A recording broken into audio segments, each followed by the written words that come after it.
All right, looks like we're live, and I'm here with my frequent sidekick, Artistic Layman. How do you do, fellow kids? And Matt Forney's also joining us tonight. The banhammer will be wielded until Logos is restored to the chat. God. Yeah, we'll get to that. We got a few topics to talk about tonight, a couple of big ones. But first, some smaller topics. I want to real quick do a little comic suggestion because, you know, the Marvel Comics in particular is not so good lately. But there are some good ones out there. And I read a one-shot this week, just came out this week, Wolverine versus Blade one-shot, and it was fantastic. Part of the reason it was so good, it was actually supposed to come out about 10 years ago. I saw an interview with the writer a little while back, and he said this is something that we're working on back around 2009, and for some reason the project got shelved, and for some reason it got revived here recently. And that's part of why Wolverine, for those of you that are comic fans, will recognize he was in his X-Force outfit he was wearing around that time. But it's fantastic. It's extremely bloody. It's comical at times. It's almost got a good buddy cop thing going on, as Wolverine and Blade are dealing with a cult of vampires who are trying to turn mutants into vampires because some bullshit prophecy says that their messiah will be a mutant vampire. It's a lot of fun. You know, and everybody knows who Blade is. Everybody knows who Wolverine is. So it's not continuity heavy. It's a self-contained one-shot. Good, big recommendations there. Check it out. Also, I recently read a comic called Wrong Earth. I read the Volume 1 trade paperback. I guess it's an ongoing series. Well, it must be because it kind of left a bit of a cliffhanger. But Wrong Earth is really good. It follows two versions of a superhero called Dragonfly, or on one universe, Dragonfly Man. And it's essentially the story of if the Adam West Batman and the Frank Miller Batman switched universes. On the one universe, everything's bright and cheery and Silver Agey, and on the other universe, everything's grim and gritty. And these two different versions of this character end up swapping universes and have to deal with that. And it is absolutely fantastic. Oh, there's that feedback again, Luke. But it's really good. I highly suggest checking it out. The Volume 1 trade paperback is there. Really good stuff. It highlights not only both how the characters are, or the two versions of this person are very much different, but at their core, very much the same. They even end up solving problems in these respective universes, basically the exact same way. Quoting a Shakespeare line to do a great right, do a little bit of wrong. And really good stuff. I highly recommend it. It does end on a cliffhanger, I guess, Volume 2. But fantastic stuff. I haven't enjoyed a superhero comic this much in a little while. So definitely check out Wrong Earth. You can check out the trade paperback. It's on Amazon. A lot of comic book stores that cover it. The Wolverine versus Blade one-shot, definitely recommend it. All right. We're going to cover a little bit more nerd news. But first, we got some bigger stories. Let's talk about the Democrat civil war that's going on. And I'm not even talking about the primary. Forget the presidential primary for a bit, because none of those idiots are going to become president. And let's be real, most Democrats know that. But let's talk about the real civil war that's going on in the Democrat Party, and that's the Pelosi versus AOC civil war. So let me bring up an article. I sent this to Luke. Okay, so Pelosi and AOC have been butting heads more and more and more and more lately. And it's come to a head here recently. A lot of people, so this is off thehill.com. Democrats rush to support Pelosi amid fight with Ocasio-Cortez. A growing number of progressive House Democrats, frustrated with an ongoing spat between Speaker Nancy Pelosi and Representative Ocasio-Cortez, are taking the freshman New Yorker to task for accusing Pelosi of treating minority women unfairly. Critics say Ocasio-Cortez, the youngest woman ever elected to Congress, crossed the line when she accused Pelosi of putting a target on newly elected women of color for their far-left policy positions. The remarks and the media uproar they've created led exasperated Democrats to sound off Thursday against the freshman social media sensation, accusing Cortez of harboring unrealistic views about her own influence on Capitol Hill and to the detriment of the Democrats' ambitious policy agenda. So basically, this is a conflict between the establishment Democrats and I guess what you could call an alt-left, more progressive Democrats. That's what this boils down to. Now, I'm not a fan of either one of these women. Let's make that clear. I know I've said some nice things about AOC here recently, but AOC only looks good. Both. Oh, Luke, that's killing me. All that feedback. Luke is running a shortwave radio station, everyone. Yeah, Luke ham radio in it. Both of my mics are off, so I don't know what you're talking about. It's probably some other kind of glitch. 7740 kilohertz, Luke's voice of God. But yeah, it's not a fan of either one of these women. AOC I view as more misguided. Pelosi's pure fucking evil. Let's be real. That said, though, you know, there was an interesting story. Remember when everyone was giving AOC shit because she didn't want Amazon in fucking I shouldn't say she wasn't willing to give the fucking big old handout to Amazon to move to New York. She was fighting that. Well, Amazon didn't get that fucking handout, and everyone said, "Oh, they're going to take the jobs away. They're not going to come to New York. It's going to be this big." Well, they just came to New York anyways. Again, not a fan of her, but I'm also not a fan of welfare in general, particularly corporate welfare. And yeah, she was kind of right there. You know, broken clock right once a week. Whereas the corporate-owned Democrats on the other side were totally against it. Or were totally against her there. And she was proven right. Nobody fucking admitted that.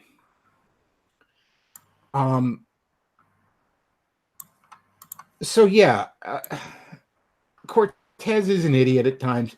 You know, the Green New Deal stuff is fucking disgusting. That said, though, this is a very interesting civil war and a very interesting Democrat feud. And it's sort of I would argue this is more important in the Democrat Party than the presidential primary, because again, none of those people are going to be president, and everybody knows it. And there's also the fact that, let's be real, you know, Nancy Pelosi is an old fucking boomer, and there's a generational divide here. You know, actually, she's not even a boomer; she's silent generation. She's that fucking old. Fucking medieval times she was born.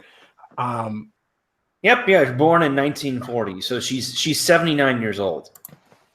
But yeah, this is definitely you know, I mean the same sort of internal feuds that happen on the right with the non-establishment right, alt-right, whatever you want to call it, and the establishment right.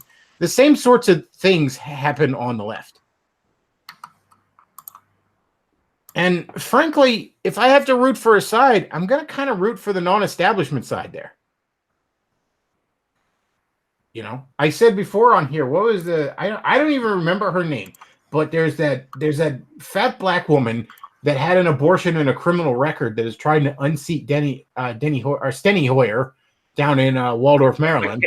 Michaela something or other. Yeah. And you know what? I hope she does. Oh, Bechtloff, you're siding with a communist. No, I just want Hoyer to not be in fucking power anymore. And if it happens at the end at the hands of such a joke candidate, that just makes it funnier.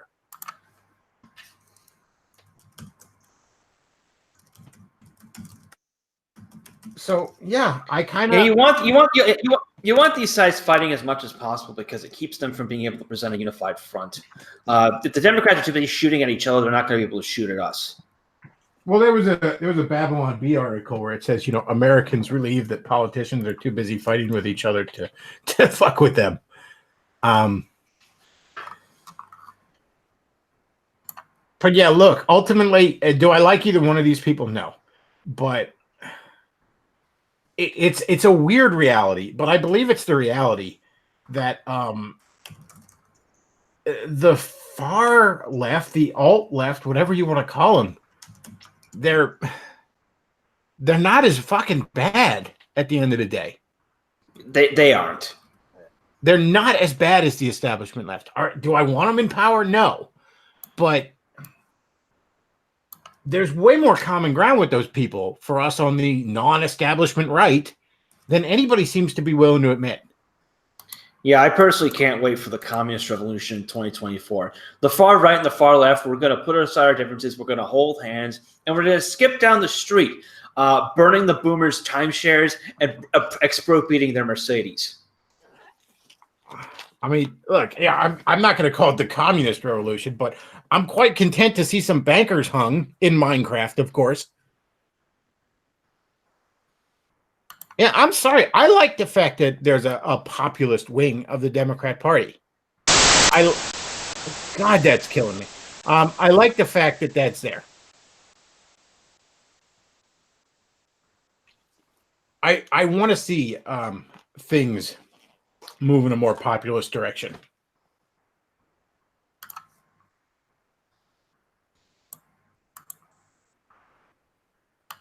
Well, it's going to inevitably because the whole system is collapsing in and on itself.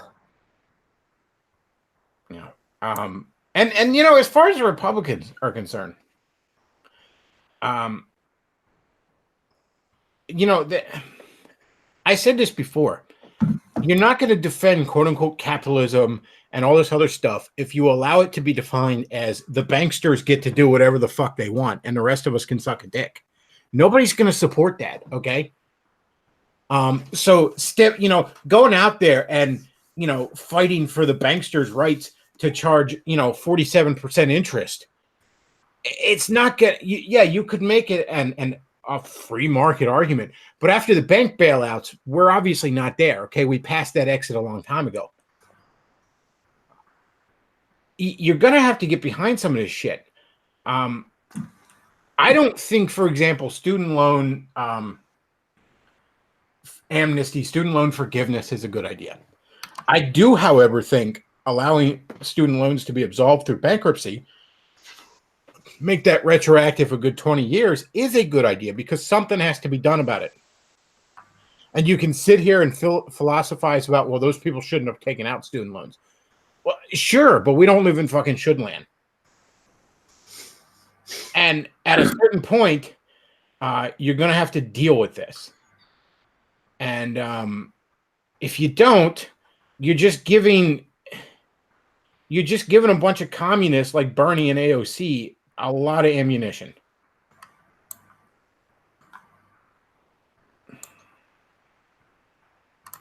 Dashing Rogue sends $2, says they are more annoying and dumb than dangerous. Well, don't get me wrong. I think AOC is dangerous.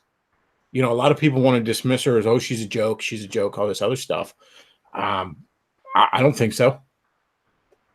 Pelosi doesn't think she's a joke. Pelosi's afraid of her. Pelosi's afraid of the fucking movement that she represents, more accurately. In much the same way the Lindsey Grahams of the world are afraid of the dissident right.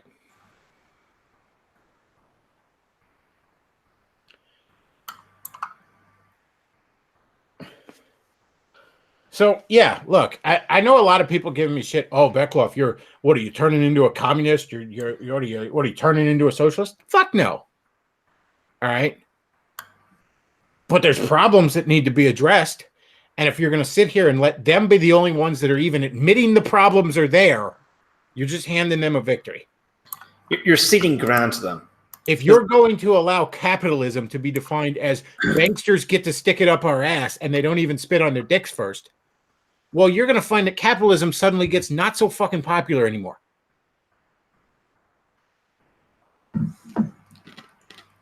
That's why I made the joke about the communist revolution. It's going to happen if this isn't solved in a more if this problem isn't dealt with properly. Because people are eventually going to be fed up to the point where they can't take it. They already kind of are. I mean, all this happening in the past 4 years is evidence of that.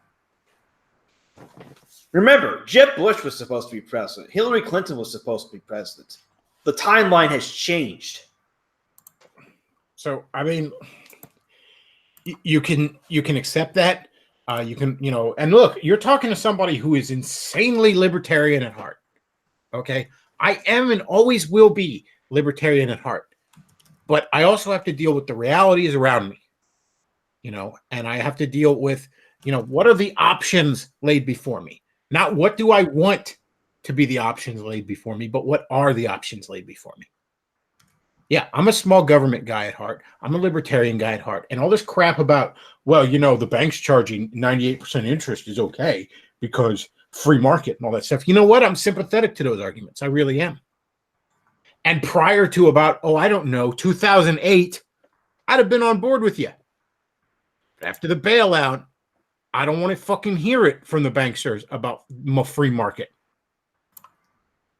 Because you know what? The thing about the free market is it only works when it has that correcting element to it. Meaning all those banks should have fucking collapsed. They should have fucking been corrected. Would have been painful, sure. But it's what should have happened. But no, they got a bailout. All the fucking mortgage owners, all the regular people, they didn't get a fucking bailout. But the banksters got a fucking bailout. Now, when it seemed like they were going to get a bailout, that's when fucking that retard from CNBC decided to go and scream and hoot and holler, and then the Tea Party got started. That's what sparked off the Tea Party. It wasn't the fucking banksters getting a bailout. It was the risk that ordinary people, or as what's-his-face called them, losers, might get a bailout. What a nice look for the boomer generation. The thing that gets them hooting and hollering and getting all excited is the idea of normal people getting a government bailout. Something I will never forget because it was very interesting. Back in 2009 when we were having the healthcare debate, I remember watching Fox News, and they had, I believe the group was called 60 Plus, but it was supposed to be the quote-unquote conservative alternative to AARP. And this representative from there was arguing why we shouldn't have Obamacare because I don't remember his exact wordings. It was 10 years ago. But he said Obamacare might jeopardize Medicare and Medicaid. So basically, this quote-unquote conservative, his argument against why I shouldn't get free health care. Now, obviously, that's not what Obamacare turned out to be. But setting that aside, his argument against why I shouldn't get free health care is it might. Not even will, might jeopardize his fucking handout. And that's supposedly the conservative?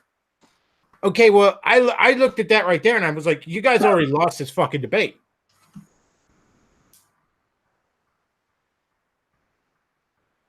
And sure enough, they weren't able to even slow it the fuck down when Obamacare got rolled out. And it turned out to be an absolute fucking nightmare. Turned out to, there's the old saying that socialism works until you run out of other people's money. Well, this Obamacare didn't even get that far. Somehow he managed to fuck up the giving out free shit part of socialism.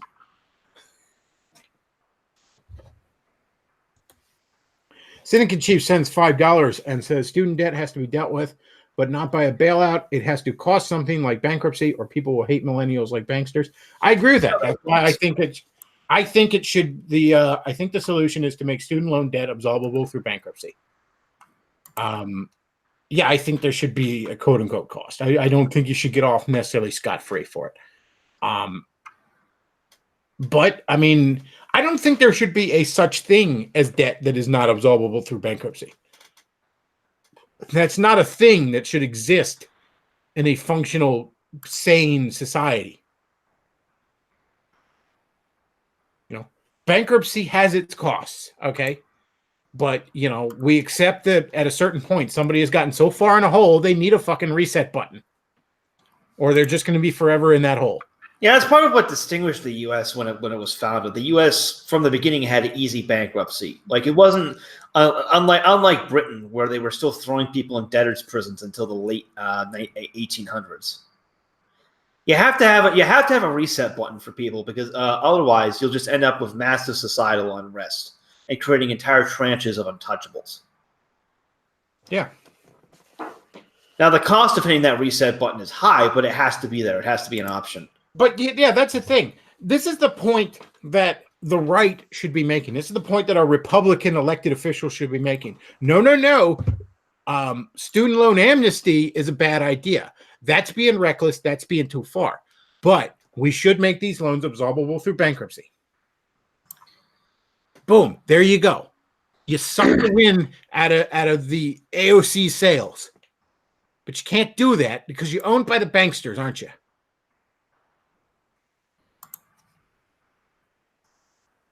You know, I mean, that anti-usury bill, again, not exactly the kind of thing I would have supported.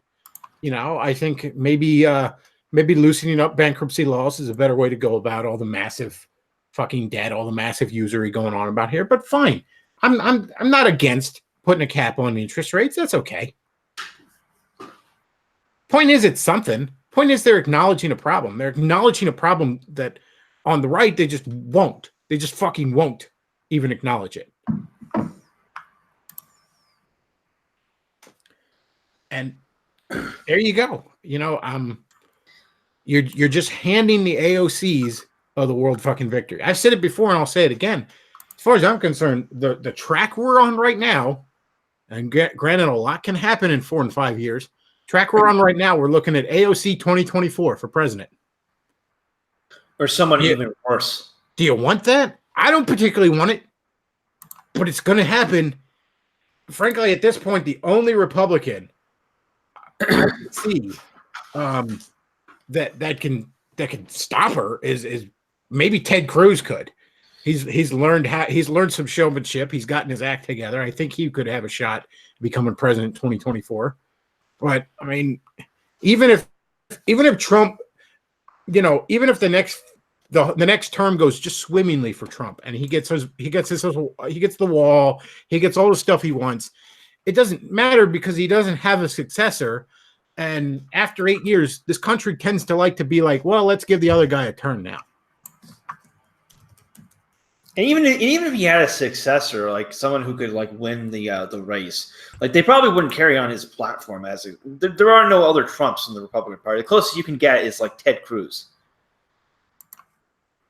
Yeah, and yeah, like I said, you know, Ted, and I'm not 100%. I think Ted Cruz is too soft on immigration, for example. But I like Ted Cruz. I liked him even before Trump. I thought Trump was a better option, but I didn't think Ted Cruz could have won in the general. Ted Cruz was too stiff. He wasn't a good enough campaigner. I think he's coming to his own now. I love the fact that Ted Cruz is fighting the online censorship. I love him there. I think it was, what was it, last week or maybe the week before, we watched the video of him grilling that lady from Facebook or Google or some shit like Google. It was from Google. And it was great. It was, he just eviscerated her. It was flawless. You know, flawless victory, as they say in Mortal Kombat. It was fantastic.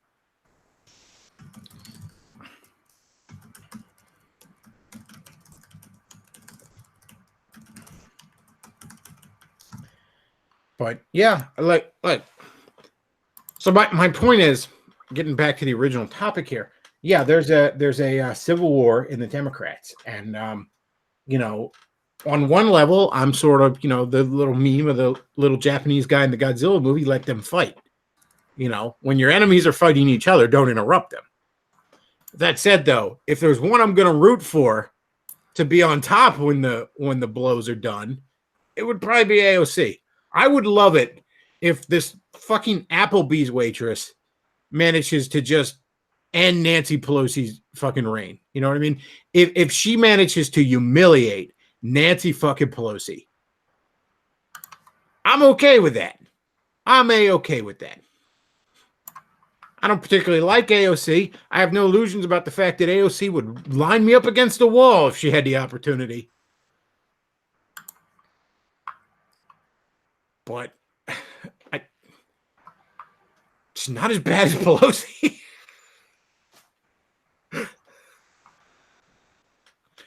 You know, AOC might let me have a cigarette and a blindfold first.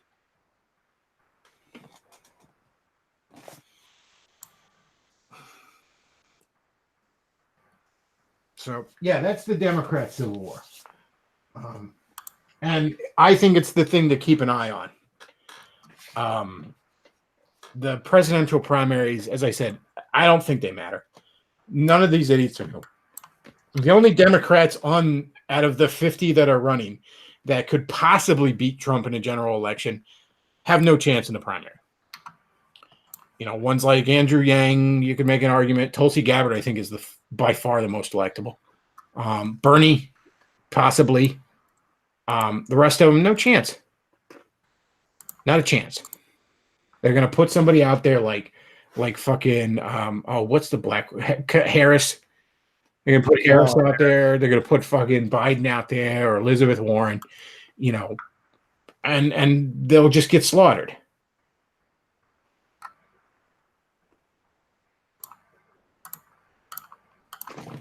So that's the Democrat Civil War. Let's talk about the titular topic tonight. Owen Benjamin's meltdown. And actually, I have some breaking news with that. Breaking news, it looks like Nick Fuentes is going to reconsider and going to debate Owen Benjamin on the kill stream after all. Well, let's back it up because some people may not have followed it. So, Owen Benjamin, who you may know as the deranged alcoholic who screams about Jews and the moon landing in his shed, first Nick Fuentes, I guess, because he had been with Owen Benjamin in a live stream years ago. Somebody had sent Nick Fuentes a super chat on his show and said, "You should stream with Owen again. You guys agree on everything." And Nick Fuentes was like, "Well, I don't know if we agree on everything. I think we have some agreement." Jesus, Luke. I don't think Luke is doing anything there. I don't know what's causing that, but that's driving me nuts. But he's like, Luke's not even okay. But anyways, that might be Hangouts at this point. Maybe because I know they're getting rid of it. Maybe it's fucking dying slowly. Anyways, somebody sent Nick that super chat, and Nick just goes kind of polite, like, "Yeah, maybe I'll stream with him again. I don't know that we agree on everything." Well, that was enough to send Owen Benjamin and his creepy 70s porno mustache on a fucking tirade where he just accuses Nick Fuentes of being owned by Jews, and I guess NASA, Big Moon was, I guess, sending him money and all this other shit. And he's like, people throw nickels at you. And then he's like, like, you just sucking on your mama's milkers. He goes fucking vicious, like, right away. So then Nick Fuentes makes fun of him. And then Owen responds. And then they were going to do a debate on Ralph Retort. And then Nick Fuentes backed out because Owen Benjamin was digging up personal information on Nick Fuentes' parents and family and that kind of shit. And Owen's like, "Look, I don't want this lunatic digging through my family's fucking personal shit." And now apparently Forney informs us Nick might reconsider that. Look, I got like a couple of fans that want to defend Owen to me still, and I don't get it, guys. This guy's insane. Here, let me give you a perfect, because Owen wants to make it act like, "Oh, you're just not woke on the MQ. Okay, you need to take the spaces isn't real pill or something." Here's the thing, Owen, on the off chance you should hear this.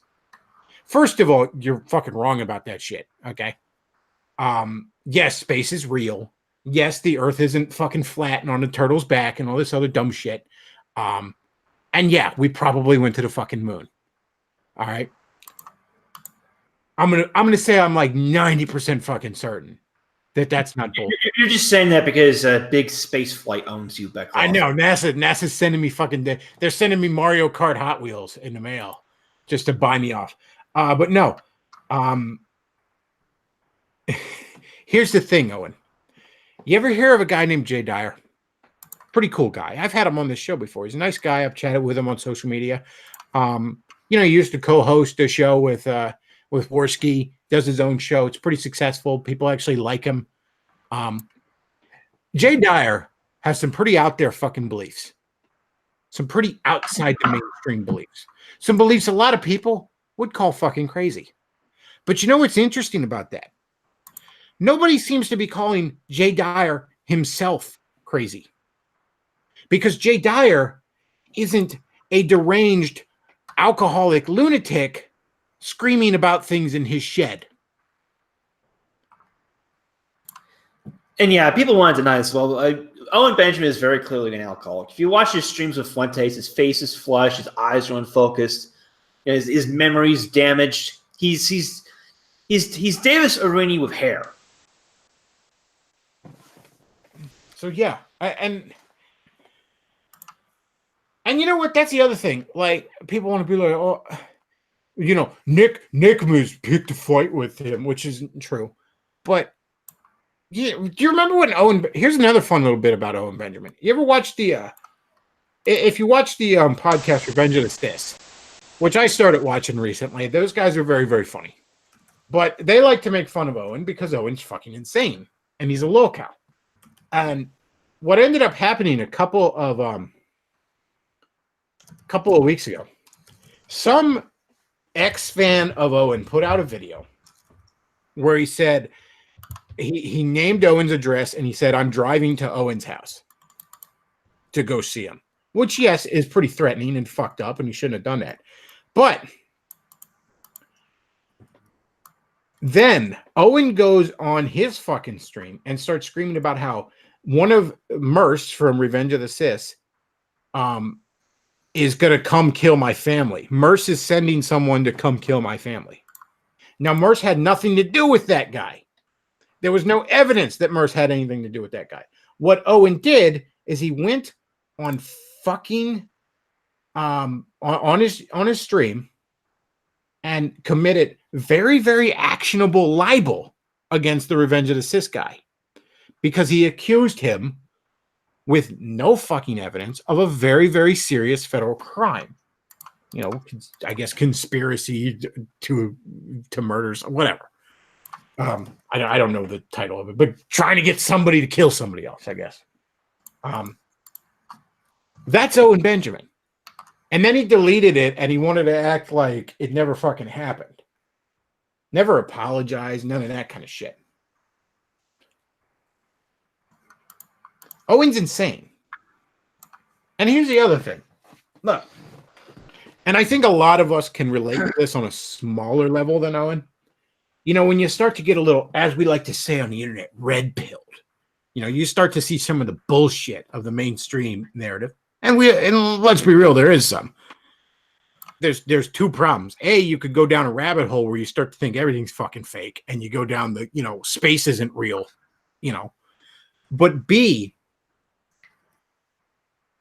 Owen Benjamin has admitted on live streams that he's lost many relationships over his moon landing position. Well, Owen, you lost those relationships not because of your position on the moon landing, but because you're an asshole about it.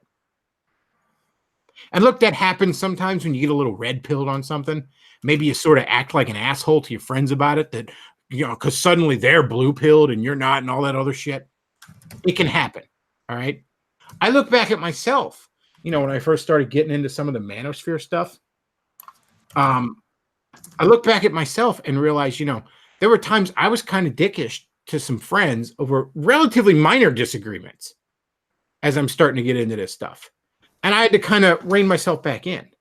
But it wasn't that we disagreed that was putting a bit of a strain on a friendship. It was that I was starting to act like a dick about things. And I have a little bit of self-awareness about myself and caught myself and said, oh, wait, what am I doing? I got to calm down. I didn't end up 6 months later, destroyed virtually every personal relationship I have, screaming about Jews and the moon in my shed. All right. It's like how these Gen X guys, they just can't handle any kind of reality. You know, fucking Owen Benjamin is acting like Paul Nehlen or Patrick Little. They get a little whiff of they get a little bit of the red pill up their nose, and then all of a sudden they're snorting the whole thing and screaming about it constantly and going jaywalking and being just fucking lunatics. Yeah. That's not normal behavior.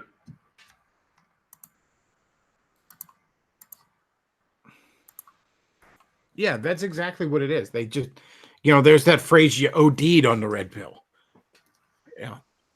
And that's a fact of the other things here as well. Circling back to Benjamin's, and let's just call it what it is. It's stalking. He's stalking Nick Fuentes at this point. Benjamin Owen, Owen Benjamin. He if you watch the streams he did about Fuentes, he has a sexual fixation on Fuentes' mother. He keeps saying, "Oh, pull yourself away from your mommy's milkers. Oh, you live with your mommy's tits, etc." Pretty weird thing to focus on. Well, the Wiggly Sweat talked about all this on Friday night. Owen Benjamin's mother abandoned him when she lived as a hippie. She totally up and left him, and his father, Owen Benjamin's father, straight up told Owen Benjamin that he was worthless and blamed him for the dissolution of his marriage. Me thinks that part of the reason Owen Benjamin is angry at Nick Fuentes is because he's jealous of the fact that Fuentes actually has a good relationship with his family. Well, the other thing, I mean, did Owen admitted that he was molested? I guess as a kid, I don't fucking know. Yeah, like he was 8. Okay, and look, that's really, really fucking sad. All right. But that kind of, and that's why you're going insane. All right, you understand that? Like, look at all the Hollywood actresses and some of the actors and all. Over and over and over again, you see the story of the child actor. And they seem to have or the child singer or whatever, your Britney Spears, your Shia LaBeouf, what have you. And they seem to have the world at their fingertips. They're young, they're rich, they're famous. Oh, they just have everything laid before them. And then it all crumbles because they go fucking insane, right? We've seen this story numerous times. Now, for the longest time, I always thought that was just, it's a 19, 20-year-old kid. You give them all this fame, all this power, all this money, it goes to their head and they act a fool. But the more you look at it, the more you realize that's not what happens. Because if I was 19 and the whole world was kissing my ass and I had millions and millions of dollars, yeah, I'd probably be an asshole. I'd probably park my Ferrari across 3 handicapped spaces or something and say, suck my dick.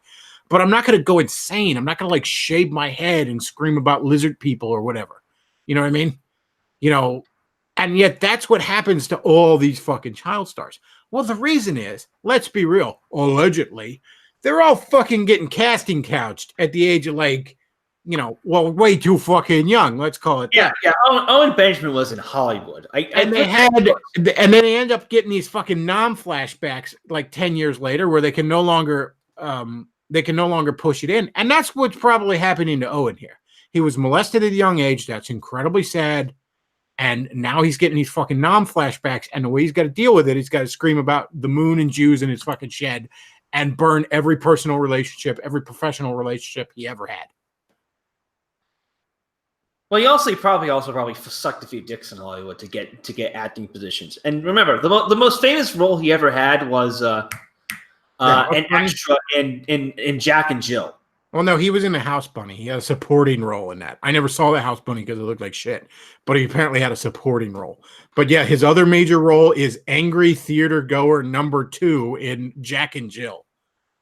So good on you. You were an extra in a fucking Adam Sandler movie 20 years after that meant something. I hope getting fucked in the ass was worth it. Fan-fucking-tastic. That's the other thing. People are like, Owen Benjamin. Somebody... I got one fan in particular that constantly wants to fucking defend Owen to me. And he's welcome to come on this show and defend him. And that would be probably fucking fantastic. And don't forget Fox Day. He's always defending Fox Day. Yeah, Fox Day too. He's in the Discord. He pops up on the Bechtloff Facebook page. Facebook.com/the Bechtloff if you're still using that boomer site. And yeah, he defends Owen religiously to me. And what he was all like, oh, it's going to destroy Fuentes because Owen is a professional comedian. I've never heard this motherfucker say anything that was at least purposely funny. All right. I mean, look, I used to get paid to write for reaction. I don't run around calling myself a professional writer. The fact that at one point somebody handed you some money for something doesn't necessarily mean you should take that as a label. Well, his comedy is so fucking lame and boomerish. Like he starts off with his call videos to Fuentes. He's like, "Oh, I hear you're on DLive now. I don't have a DLive account because I'm not a homosexual." Meanwhile, this motherfucker's screaming on Instagram. Let's point that out. oh, I'm not on D Live because I'm not a homosexual. Meanwhile, you're using the fucking thing that is used by thoughts. Also, he was attacking Fuentes fan because like all they do is say poo poo pee pee, and it's like, dude, like you were in an Adam Sandler movie. Adam Sandler's entire comedy movie career is just poo poo pee pee. He was the original poo poo pee pee. Yeah, Owen's the only. I'll say this though about Owen as a comedian. If it turns out that all these fucking live streams are some sort of Andy Kaufman like joke, and he's actually not like this at all, then he's a fucking brilliant comedian. I'll give him that. But I don't think that's the reality of the situation.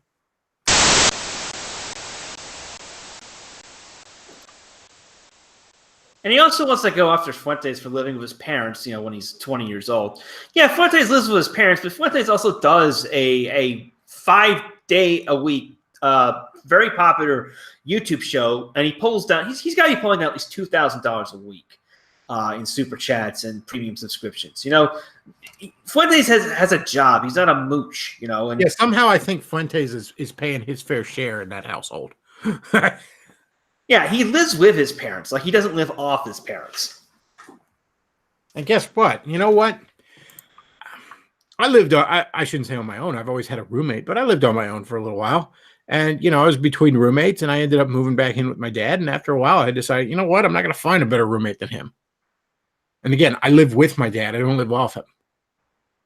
I know some people, former associates, who do live off their parents, even though they don't live with them. But I don't know. I don't really feel the need to move out just to prove a point, unless I'm, until I find a wife and I get married. Fuck it. It's a good way to save money. If you have a good relationship with your parents and you have a job, yeah, go right ahead, live at home. Like, why waste money on rent unless you have to move to another city for a job or something? Yeah, you should live at home with your parents. Live at home, contribute your fair share to everything and whatnot. I suggest, if you don't live at home, I suggest finding a good roommate. I honestly, unless you really, really, really want to live alone, unless it's something you truly value, I don't think it's financially worth it, especially in this economy. I mean, I'm lucky. I haven't had to live with my parents at all because I've been able to pay my own way my entire life. But if I had a job in Syracuse and I would probably live, not this age, but if I was younger, if I was Fuentes' age, yeah, I'd be living with my folks. They wouldn't mind it either, And also, a lot of people live with their folks these days because guess what? Owen, Benjamin, yeah, the economy's not doing so hot. It hasn't been for a long time, okay? We don't all have stacks of Jew gold that we made in Hollywood, sucking dicks to get the prestigious role of angry moviegoer number 3 in Jack and Jill. And he also wants to get mad at Fuentes because Fuentes doesn't say the N-word on his stream. It was like, oh, all you care about is your super chats. It's like, well, yeah, like he works for a living. Like, he's part of the reason he's mad at Fuentes and all these guys get mad at Fuentes. Fuentes is a guy who, he speaks the truth as he sees it. He doesn't pander. He doesn't cater to anyone. He doesn't take money from interest groups, but he's also very careful about how he presents himself. He doesn't fly off the handle. He doesn't act intemperately. He doesn't do dumb, stupid shit that gets himself demonetized. And as a result, he's a lot more successful than most of us because he's able to control himself, because he's able to control how he presents himself and his ideas to the world. Whereas Owen Benjamin, it goes back to Paul Nayland, Patrick Little, Owen Benjamin, these overdose on red pill types who are emotionally incontinent. They can't control themselves. They get a little bit of truth and they just can't spur Jew, N-word. And they're angry at people like Fuentes who are able to keep themselves under control and not behave that way. And Fuentes has suffered a lot. He doesn't really talk about this aspect of his life, but before he became a YouTube star, he was actually a staffer at Right Side Broadcasting Network. That was his, the same mainstream conservative outlet that was doing all those streams of Trump rallies in 2016, and they hired Cernovich to do a show and Cassie Dillon. Nick Fuentes was being groomed to be the next Ben Shapiro. He was getting the free trips to Israel. He was getting that offer to him. If he had stuck with that, if he had sold out, he'd be on Fox News right now, like a regular guest. He'd be set for life. He'd be like Charlie Kirk or that other retard. Benny Johnson. But the reason he didn't end up like that is because he asked some inconvenient questions about the influence Zionists had on the government. And that got him kicked out of the mainstream conservative movement. And then that bitch, Cassie Dillon, is going around secretly recording off-the-cuff conversations she had. She caught him saying something in private that looked bad, released it, and then he was out of work. That dude had the opportunity to sell out to the little hats, as Owen Benjamin might say, and he hasn't done it. You can criticize Fuentes for a lot of things, but the dude has a shit ton of integrity. Look, I like Fuentes. I'm not, I don't watch his show all that often, but I've often joked he's my favorite trad Catholic in that he's basically a tolerable one. Owen Benjamin wants to call Fuentes the sellout. Yeah. Owen Benjamin, up until recently, was doing videos for Prager fucking you and no shit. But no, that's the thing. Like I like Fuentes. He's pro-America, which a lot of the dissident right really isn't. He calls his own side. He calls bullshit on allies when he feels the need. He very famously, laughed at everyone who was, all the trads who were bitching about that picture of the Breezewood exit on the PA Turnpike. He laughed at them for that. I like Fuentes. He's independent. He keeps himself to, he does his own show. He doesn't try to get involved in feuds. He doesn't try to get involved in, all these ally ships and all this other bullshit, all this tangled web that e-celebs get into. I like Fuentes, I'm sure somebody who's defending Owen could be, well, Fuentes did this one thing one time. Sure, whatever. Okay, I'm sure the man's not perfect, but I like him. I respect him. Owen Owen likes to brag. Oh, I left Hollywood. You didn't leave Hollywood. Let's put that fucking myth to bed, okay? You just failed at it. Don't give me that. Oh, Owen Benjamin's like, I refuse to be in a Hollywood movie. At this point, that's like me saying, well, you know what? I refuse to be on the Angry Video Game Nerds channel. He didn't fucking ask me. All right? He doesn't know who I am. All right? Nobody in Hollywood wants you, Owen. That's why you left Hollywood. You failed. Real quick, Cynic and Cheap sends $2. He says, you see Jamie Spears' kid looks like Dan Schneider. I did see that. And yes, indeed, Jamie Spears' kid does look like Dan Schneider. Dan, she's a fighter, hold her tighter, Schneider. I didn't know you could get a woman pregnant by sucking on her toes, but apparently it's possible. No, in all fairness, with all the shit I've seen these days, a foot fetish is downright wholesome compared to some of the shit out there.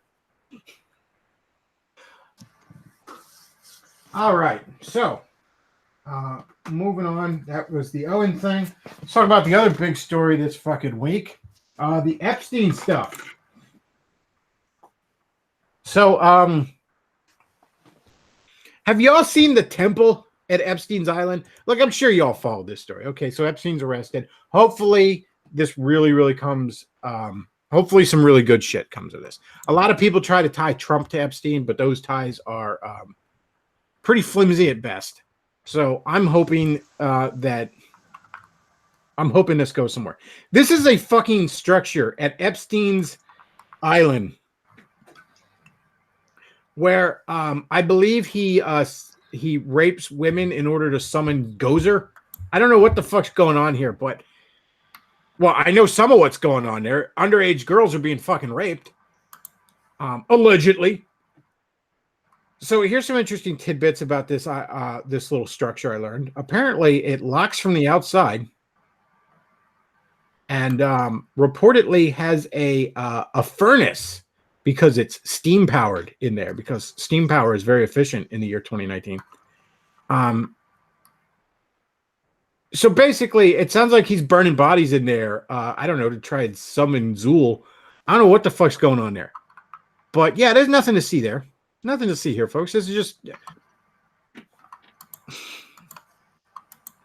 It's one of those things everybody knew forever. But nobody could prove, quote unquote. But yeah, I hope something finally comes about from this. I hope finally something gets done about this. Nothing will. I will say this too. Interesting theory I heard, and I hadn't really thought of it, but it makes sense to me. I can't prove it, obviously. people were pointing out that their theory that Epstein is a Mossad honeypot. That the whole Epstein fucking operation was designed to get dirt on powerful people in America by a certain foreign power that might be meddling in our internal affairs, and I'm not talking about Russia. So that's an interesting theory.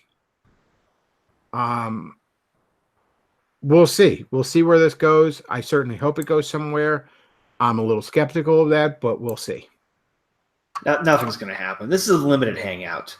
You know, they're Epstein crossed the wrong person, and they want to get rid of him, and they're going to sweep this under the rug. They're not going to reveal the extent to which pedophilia is going along the elite sectors of the society. Because it's probably so extensive that if it did so, it would cause such a cascading failure that the U.S. would fall apart. It'd be like Chernobyl in the Soviet Union. In terms of just how much trust people would lose in public life if they found out if not everyone, the vast majority of people in the civil service, politicians, media, etc., we're all diddling kids, and they are. They're diddling kids. They're raping kids. They're fucking torturing kids. I'm sure on his little rape island there, Jeffrey Epstein has kids locked up in cages. You know, that's an interesting philosophical conundrum there. You know, if you had the power to push a button and just expose it all, but you knew that everything would come down. Everything. Like, it is fucking chaos tomorrow. It is fucking everything collapses. Now, I would. Don't get me wrong, I would, because fuck it. I'll push. I'll keep pushing. I'll push. I will hit that button with a fucking hammer. But yeah, it's an interesting thing to ask yourself, you know.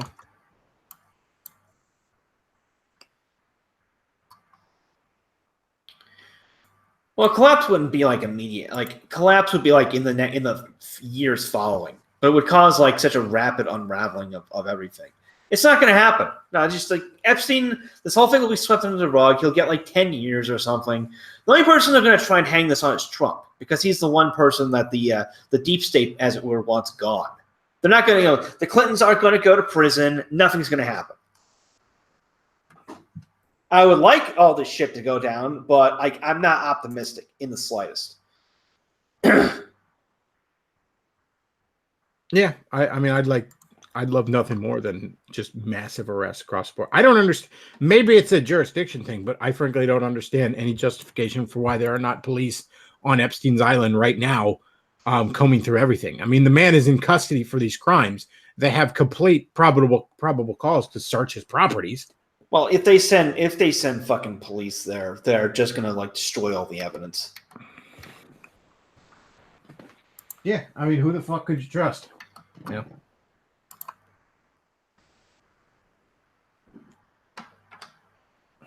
But yeah, I'm amazed at the people. You see articles, conspiracy theorists claim that at what point is it just okay, this is just obviously fucking happening? And honestly, that's part of the reason a lot of the moon landing shit kind of pisses me off stuff, because that's all really retarded. And I truly believe that that's honestly, what's the term? Not controlled opposition, but that stuff is just leaked out there, is pushed in an attempt to discredit the idea of looking into conspiracies. Nobody wants to look into Jerry Epstein because you just sound like one of those idiots who thinks space isn't real. And that's part of my disgust for a guy like Owen. Because Owen goes out there and makes everybody who's questioning this fucking system look like a lunatic.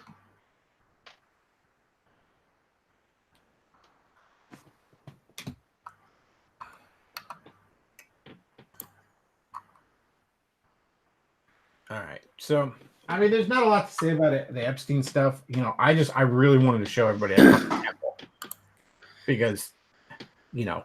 Well, there is the connections between Epstein and a certain French Canadian YouTube host who enjoys dating mental retards.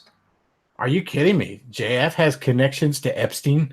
Wait, you didn't know about this? I didn't hear about this. I don't really follow JF much anymore. So let me send you the video clip, Luke. But he admitted this himself months ago.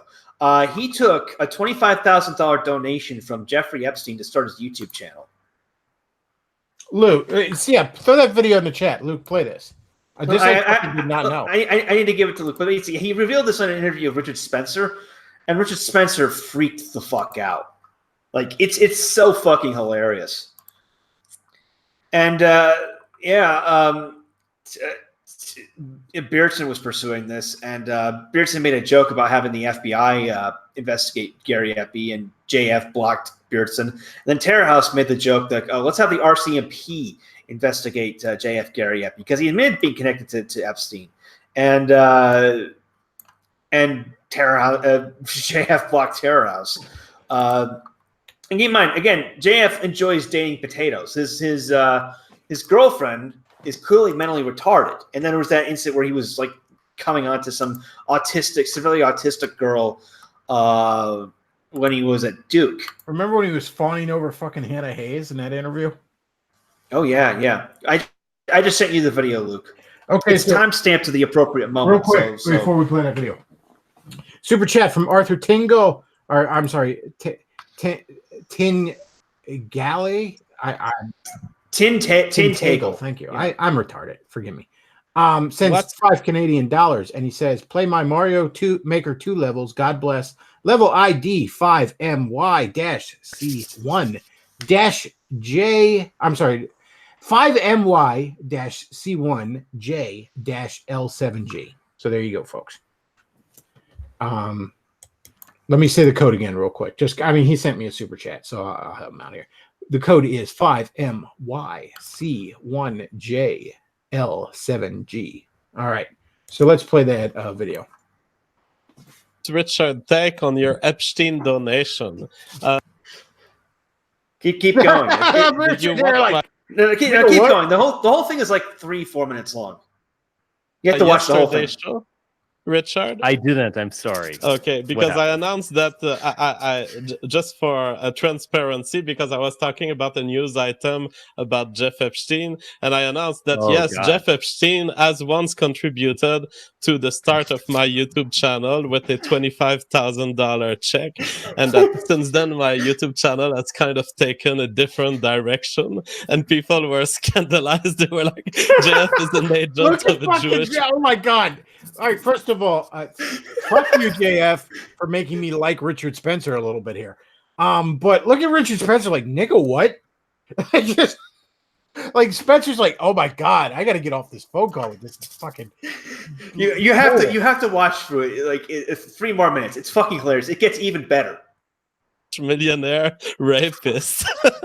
And as I indicated, that person you were joking, I presume. No, I'm not joking. This is real. Jeff Epstein was a founder to one of my nonprofits in the US with a $25,000 check in 2015, I believe. Wow. So this is the Jeffrey Epstein who has like a pedophile island or something, and Clinton. Well, at the time, he had not been found guilty, I believe, of this yet, but there were allegations coming out in the media. But I didn't care. I mean, to me, if you hate pedophiles, you should want to take the money out of their bank account and put it in other people's bank accounts. So from a moral perspective, I was totally fine with that. Okay, pause. Oh, I got to address. Okay. First of all, yeah, he wasn't convicted. That's why I would like to announce that I've recently been sponsored by O.J. Simpson. No, seriously, though. Okay, so the argument I took the money because I knew Jeffrey Epstein was such a bad guy. I didn't want him to have the money. Let's say Jeffrey Epstein just threw money at me, all right? And I was like, well, I don't want him to have that money. Maybe I'd give it to a charity or something, but I can't take that money myself and just fucking sleep at night, all right? Maybe I just cash it all out and burn it on a live stream. Just, it's not about the money. It's about sending a message. But no, you can't just take it. And they'd be like, well, he's a bad guy. I was just taking money from this bad guy. What the fuck, JF? What the ever-loving fuck, dude? Keep going. That argument, but the implication of someone donating money is that you pay the piper, you get to call the tune, and so but I like well, how not always. I like how Spencer has to explain. Like, no, this is why this looks bad, JF. This is why you look like a shithead now. Oh, jeez. But keep going. Keep going. Less donation because it was an educational show that I had, Neuro TV, and so to me it was no problem. And I've talked to the media back then. I remember receiving a call from a mainstream media journalist, and he was like, "Do you mind about the fact that he has committed crimes?" But I was like, I do not support crimes, but I will not refuse money for a non-profit in the US that does good work, even if it comes from a bad person. I would take a check directly from the devil. I might have. Wow, I what the fuck? I love Richard Spencer now. Yeah. And speaking of the potato thing, here's another video to show Luke. This is very quick. This is also timestamped to the appropriate moment. It's JF's questionable taste in women. Oh Lord. Yeah, JF did, it's adult women, but he's dating women with like an IQ of like I like how we're at a point right now as a society where you have to be like, well, at least it's adult women. Yeah, but yeah, okay. Like show the video. This is like a minute long. Of a country, you have just done nothing. All right, Lawrence Forbes says, does Mama JF really have an issue with no white guilt, or is she just fooling around? She has an actual issue. I need to. What? Don't say anything violent. No, I want to. What do you have to say? No, I get seriously. You tried to kill me, okay? Okay. And I'm fucking sick that you're fucking me with me. You always follow me everywhere, and All right. and you say you want to make spiritual movement, but you fucking tried to kill me for 3 years, okay? You're a fucking Okay. psychopath, man. T'en as assez dit, maintenant va-t'en. Okay, so the answer to the super chat. Yeah. Okay, so how the fuck does this man still have fans? Because people have no fucking morality. What the fuck, man? Like, I've never liked JF. Okay, I never liked him because first of all, his accent is so fucking thick. It sounds like I'm listening to a gay version of Gambit from the X-Men every fucking time he talks. But who's sending this man money? Wignats. Wignats have no fucking taste. Good God. Real quick, Dave Rambo sends $5, and he says, as a reminder, today's stream is being sponsored by the following big brain nibbas: Owen Benjamin, JF, and Jeff Epstein. That is not accurate, but thank you nonetheless for the super chat. I love sending super chats about what the stream is sponsored by. I do that to Matt all the time. Now it makes me laugh so much. Like I set up a super chat that said the Matt Forney show is sponsored by watching my mom go black.com. Okay, I do have a question. Why are your super chats always $5.01? I just like doing it. It's just, you know what it is? I have like a weird I don't know, it's almost like the opposite of OCD. You know, like OCD people want everything to be like an even and shit like that. I don't know why. I just really like odd numbers, like not even you know what I mean? Like just oddball numbers. Like I always set my alarm for like, to be like back when I had to get up early, be like 8:37 or some oddball shit like that. I don't know. It's just a weird tick I have. But yeah, I always make it like, $2.01 or something. Just consider that extra penny good luck. After YouTube takes 30% off of it. Arthur Tingle sends $5 Canadian and says JF attracted the same crowd Matt blamed years ago for ruining, I guess that means ruining the alt-right, i.e. pagan homosexuals or atheists. I don't get it, man. Like, who is like, this weird French Canadian that I can barely fucking understand, whose retard girlfriend interrupts his live stream. I can understand like watching it for the train wreck effect, but who's like, oh man, I gotta watch JF to get the like, who wants JF's hot takes? You know what I mean? Who is sitting around and saying to themselves, If only I could get fucking JF's opinion on things and finally make some sense of it all. Well, the other thing, too, you have to consider, JF's girlfriend is so incapable of survival on her own that he has to have her in the room when he's doing his live stream to keep an eye on her. And I was on the Sweat months ago and we talked about this, and Beardson theorized that because, she's so crazy and ill that he has to, keep her in the room with him. Well, I made the joke that the reason he doesn't lock her out is because she has retard strength. Somebody, by the way, in the real quick, Toad used to stink since 499 says, look up Thomas Rizal of Patriot Front Friends joined his group. I think he's bad news. Rousseau? Group, I think he's bad news. Rousseau, yeah. Yeah, Patriot Front is don't join these groups, people. Don't join Patriot Front. Don't join American Identity Movement. Don't do this shit. Somebody else real quick says 8:37 is early, rolls eyes. You got to remember I'm a second shifter. I had a job for about 5 years. It was first shift, but it was 9 to 5:30. So, I didn't have to get up super early for it. But for me, it's early because I'm a guy like right now, I literally go to bed like 4. Like that's about when I go to bed if I'm lucky. Like I get up around noonish, 1-ish kind of thing. Like I'm on a second shift. I work till midnight. You know what I mean?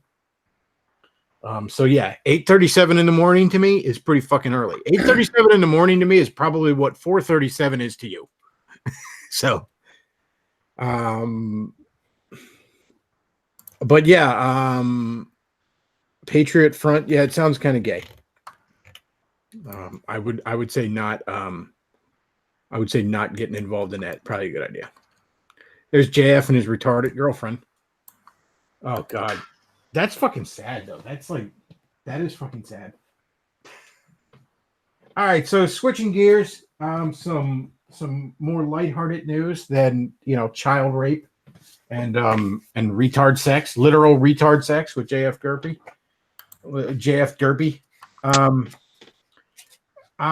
So there's a new animated show coming to Netflix based on the Cuphead games. Not a lot has been revealed about that yet, but it's been announced coming to Netflix. I really, really hope that they keep the animation style of the original game because that is gorgeous. Although this little promo image we see for it doesn't necessarily have me all that hopeful about that. I would love to see this done in that classic Golden Age cartoon style. That would be a breath of fresh air among a sea of disgusting, gross cal art shit that makes up most of Western animation. Certainly, humor-based Western animation. So yeah, I like the idea of a Cuphead show. I don't like this little promo image I'm seeing. I want it to look like the game. I want painted backgrounds. I want gorgeous, Golden Age era animation. That would be amazing. But that's probably not what we're getting. But we'll see. Also in the news, a little bit of nerd news here. They just announced a Switch Lite, a Switch Micro, what the hell are they calling it? But a new model of the Nintendo Switch. It's basically strictly a handheld. Now, I really didn't see this in the trailer, but it's apparently, I'm told, $100 cheaper, which I guess makes sense. There's certain games it won't be able to support. There's certain games that you can't really play on the handheld mode. I've never played any of those games, but because honestly, I've used my Switch almost exclusively as a handheld since I got it. I've only ever hooked it up to a TV once, and that was at a certain lady friend's house. I usually have it up in my room, and I don't have a TV in my room, so I've used it exclusively as a handheld mode. But I get the cheaper part, and it's a little more durable, like if you get it for a kid. But one of the great parts about the Switch is its versatility. So I really don't see the point in having a Switch that doesn't have that. But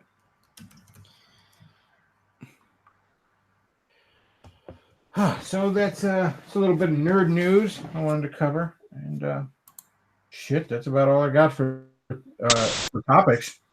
I'm probably going to go ahead and take some callers if anybody wants to call in. And I know British James wanted to call in, so I'm going to send him a link. Anybody else wants to call in, you message me on the Skypes. By the way, folks, if you've messaged me on Skype and I have not responded or got it or got the message, I apologize. Skype is really fucking gay when it comes to showing me messages. So you can message me on Skype. message me on Discord. You can message me on Facebook, facebook.com/thebechtloff. Somebody in the chat says, "You ever play Dusk?" I don't believe I have. No, that doesn't really ring a bell.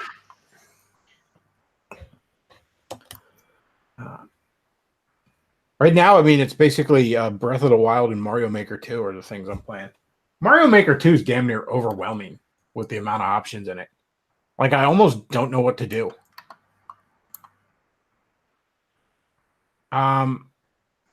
Somebody in the chat asked, how many times have I had to ship in my Joy-Cons for being broken? None. They've lasted me the whole time.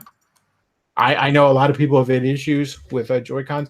You have to remember, though, I got sort of the second wave of Nintendo Switches. I didn't get the Nintendo Switch right when it came out. I got it late. When was it? I guess the Christmas of 2017 I got it. So it had been out for a little while. So I got kind of the second wave of it. So I probably got a slightly more durable version. Then I know there were a little bit of quality complaints people had early on it. Toad You Stink wants to call in. I'll send him a link. You can hop into and bullshit for a while.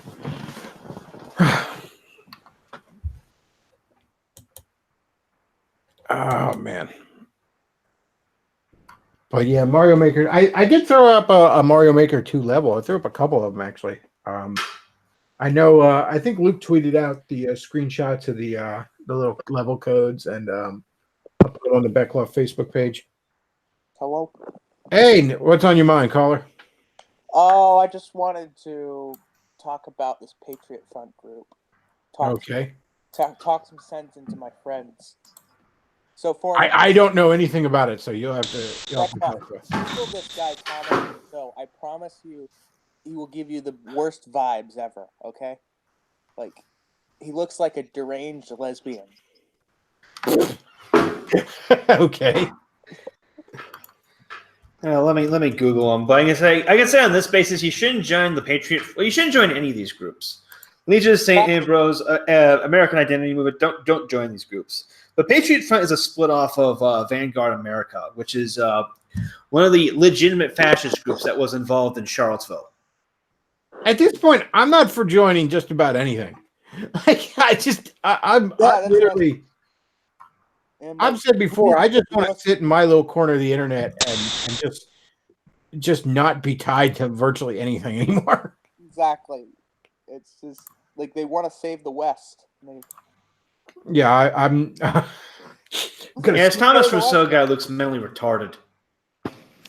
Luke, see if you can throw up a picture of him. British James, what's on your mind? He's also apparently a teenager. Yeah. Oh, nothing much. I was going to say, talking of conspiracy retards, did any of you guys see the supposed petitions of, I don't know if it's a petition or more of a promise to get a lot of people killed, but apparently 600,000 people are going to storm Area 51 in September. I did hear that. I've seen a lot of memes about it. Like I saw one meme where it was like a picture of Venom running, and it just said under like me getting away from Area 51 with the fucking Venom symbiote. And I saw another one where it was like it was a meme of like Juggernaut ripping Deadpool in half in Deadpool 2, and it was like they put over Juggernaut, or they put over Deadpool like me, and they put over Juggernaut, the alien who is contained at Area 51 for a reason. God. My grandpa worked at Wright-Patterson Air Force Base, the place where they developed the gay bomb. I of course disavow any attempt to any uprising against the government because I'm on YouTube right now and I respect YouTube's terms of services. Well, with these idiots don't even understand with like storming Area 51. The government has purchased every bit of land around Area 51 so that it is impossible to have a direct line of sight to the base without. So they're not going to get shot. They're just going to get straight up arrested when they try to wander onto the first bit of abandoned land. Maybe it'll go like the. You ever hear of it's called like there's a nickname for Key West called the Conch Republic, because Key West years ago, they didn't like there was a lot of Navy presence down there, and it was kind of interfering with the tourist thing.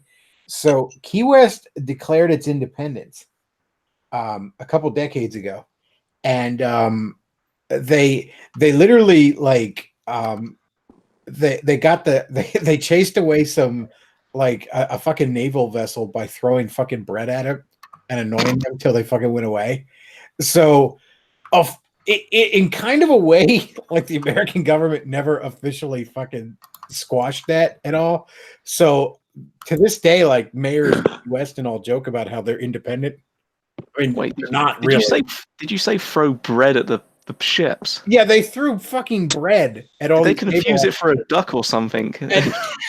Until like they just like imagine being like the fucking guy in charge of like I can't shoot somebody just because they're throwing bread at me because then I look like an asshole, but I also don't want to just sit here and have them throw bread at me. So eventually they just sort of like left.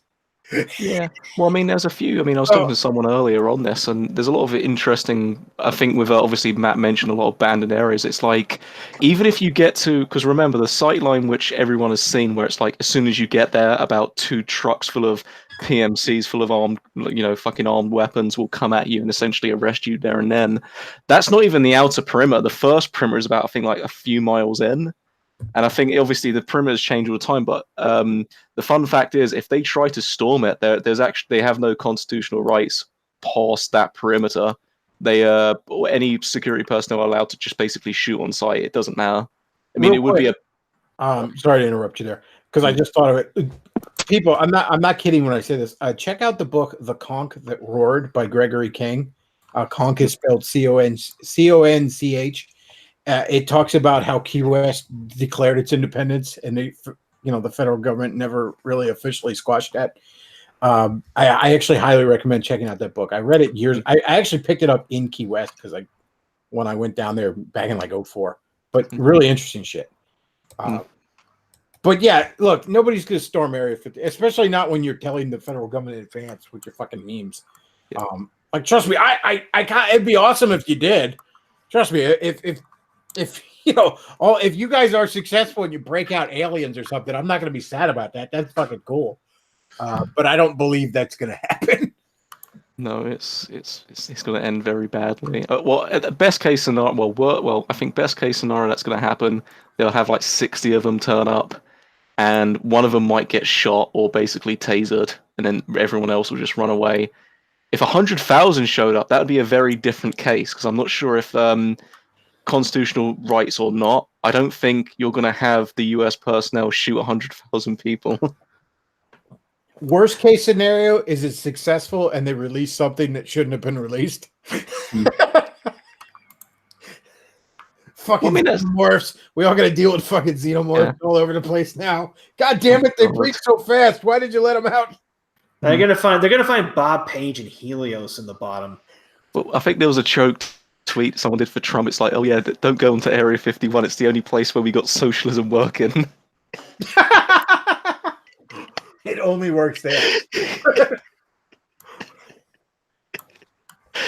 Well, no, I mean, seriously aside, I mean, all that Area 51 is, and there's no money going into my account now. It's basically just black projects. I mean, it's fancy planes. I mean, the funny thing is, this entire sort of meme thing would be a great way of doing like a weird fake China or Russia up, because usually the Chinese copy everything you guys do when it comes to planes.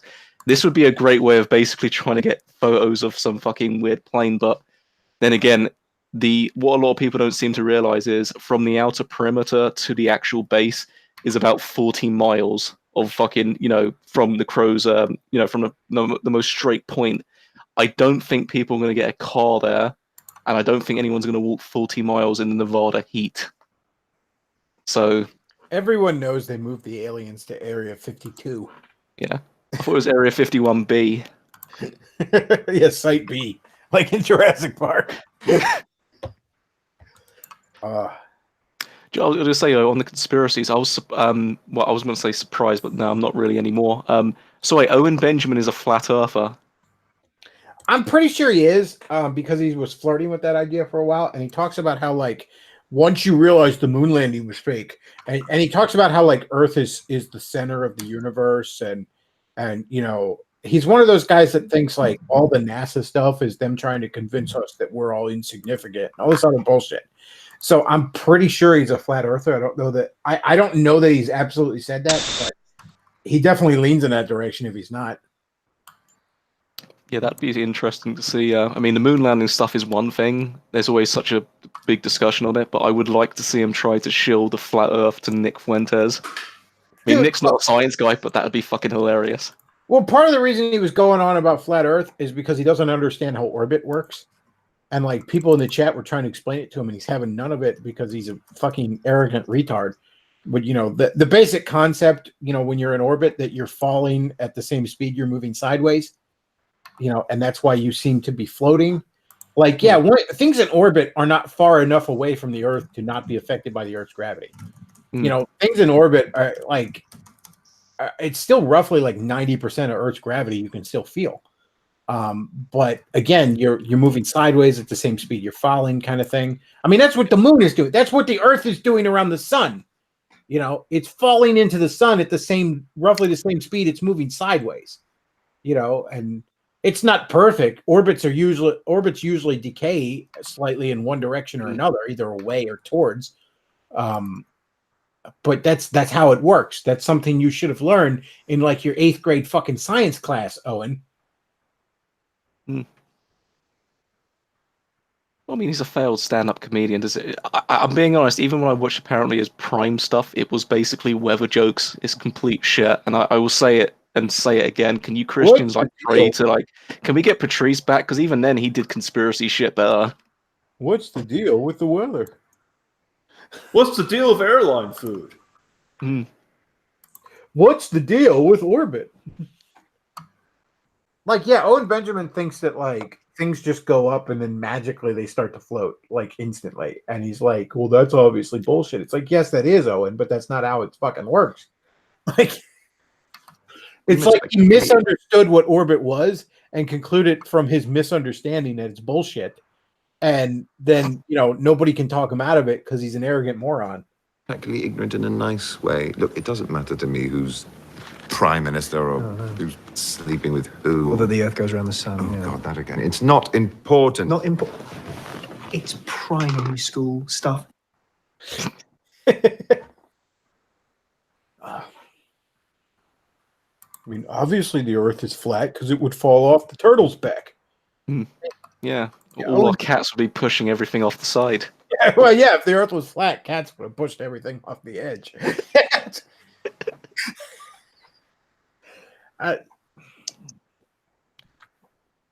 Actually, I've always wanted to ask, what is the most far-out conspiracy that you believe in, if you will willingly admit one? I don't know. I'm not into a lot of the far-out ones. I mean, I think, there's increasing evidence that the entirety of the elites all around the world are satanic pedophiles. So that's a bit troubling. But that's probably the most out there thing I really believe. That's more worse kept secret than conspiracy. Yeah, that's not. Yeah, I don't necessarily know that's too far out there.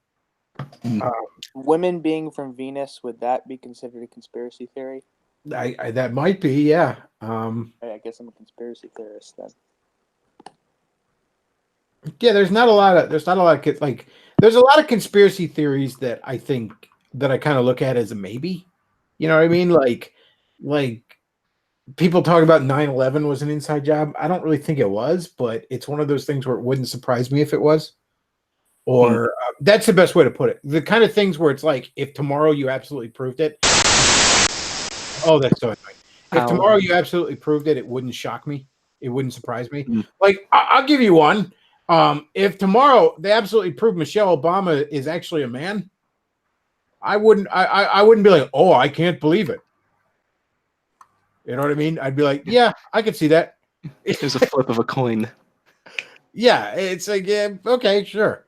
Or if he was a trap, then I think they'd already have said that, to promote transgenderism. Oh, you can't call Michelle a trap. I mean, a trap implies that you could get fooled by it. Yeah, a trap implies you want to fuck it.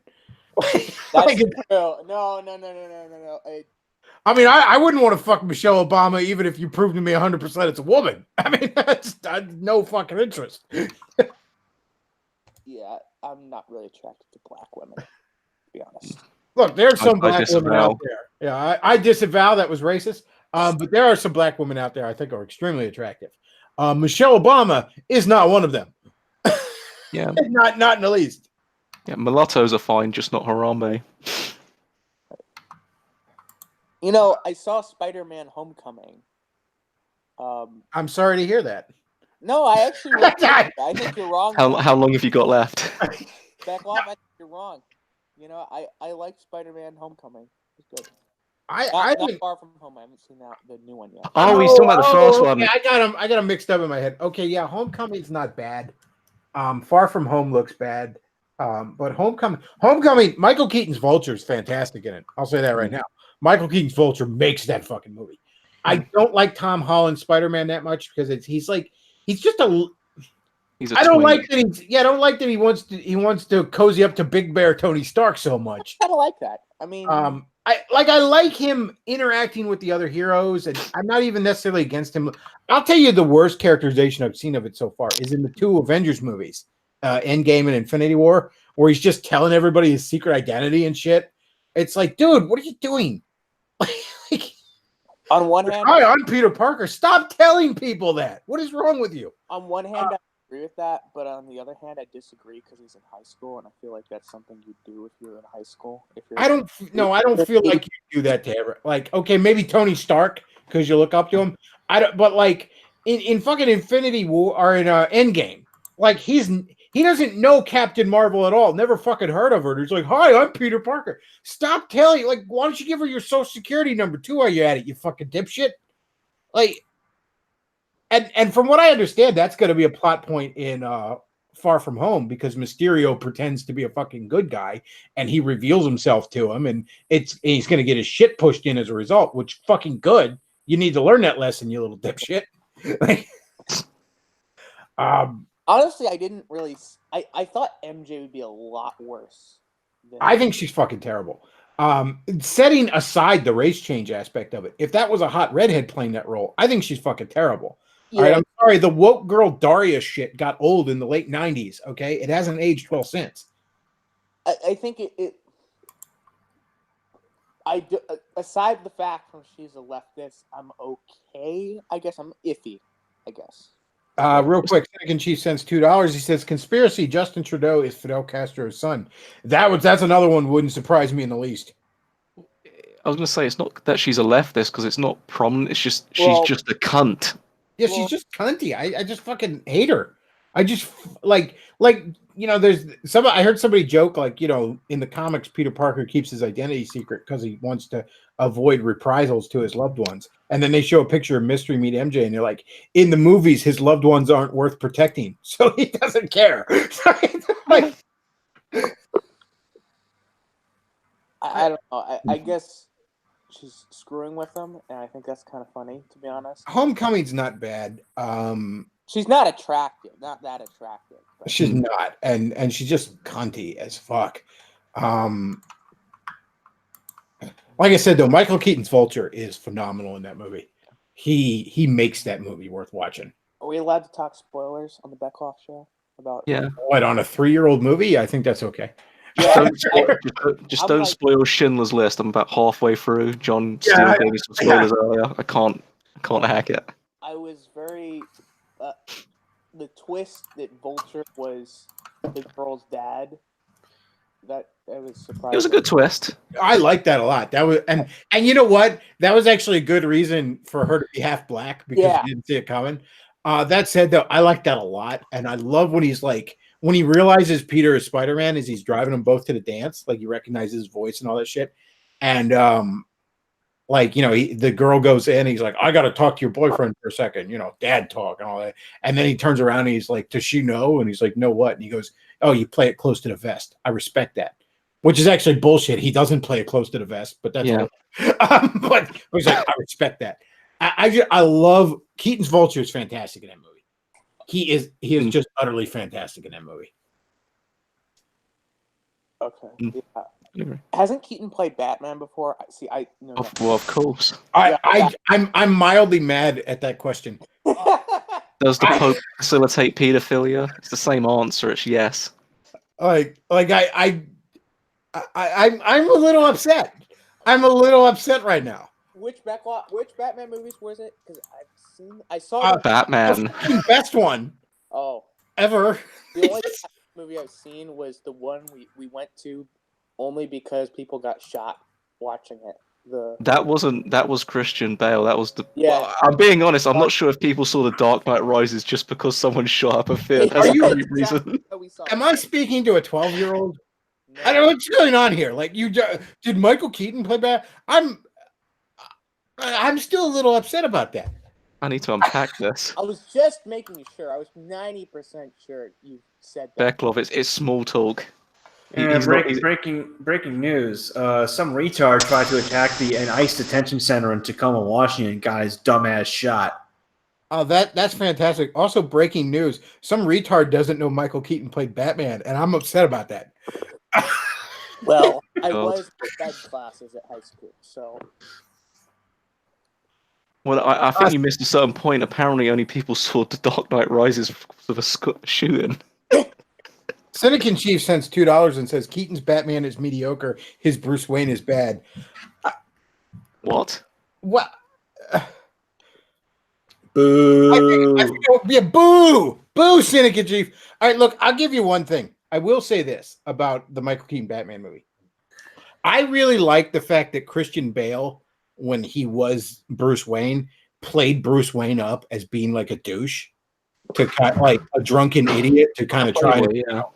I thought I will give you that is a superior aspect to Keaton's Bruce Wayne. That said, though, the Michael Keaton Batman, as far as I'm concerned, that remains the best Batman. The one with Jack Nicholson as the Joker and all. Yeah, Batman Returns was a bit of a clusterfuck. Don't get me wrong, but the issue is that Tim Burton is a bad action director. Here's the thing: Tim Burton is Batman Returns and Batman illustrate an excellent point that Tim Burton is best when he's kept on a short leash. Because during Batman, like, the studio was like, no, Tim, a whole bunch of times. And then Batman was so successful, and during Batman Returns, they're like, you know what, Tim, you just do whatever you want. You just do whatever the hell you want. And he decided to make it a bizarre fetish film. And it was a little bit off the rails. But yeah, the 89 Batman is fantastic. I will say one thing I think the second film gets, I would say, right versus the first film. I think Batman isn't an interesting character per se. His villains are more interesting. That's why I think if you're going to do a sequel to, let's say, obviously Burton makes the first film and you've obviously got to make it, you've got to set the film up. People don't always read the books. If you're going to do a sequel, that hurts a lot, Luke. If you're going to make a sequel, center it around the villains. That I think that's a good choice when it comes to making the film. Real quick, Eldridge fan sends $2, says Batman versus Superman was an awesome movie. What the fuck is... I think got the Bizarro. I think, Cynic's fucking with you. I fucking fell through the looking glass here. What universe am I in right now?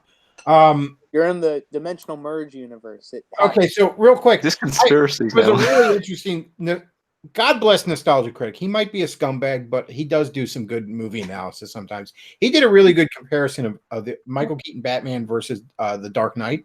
And he talks about how Batman is more interesting in the Keaton version than the Joker. And Joker is more interesting than Batman in The Dark Knight. And he said the reason for that is in the Michael Keaton Batman movie, we know everything there is to know about the Joker, you know? Whereas we only know the bare minimum about Batman we need to. You know, we know why he does this, you know, but we don't really know a whole lot of hows. We don't see him train or none of that other stuff. Batman is still pretty mysterious in the 89 Batman.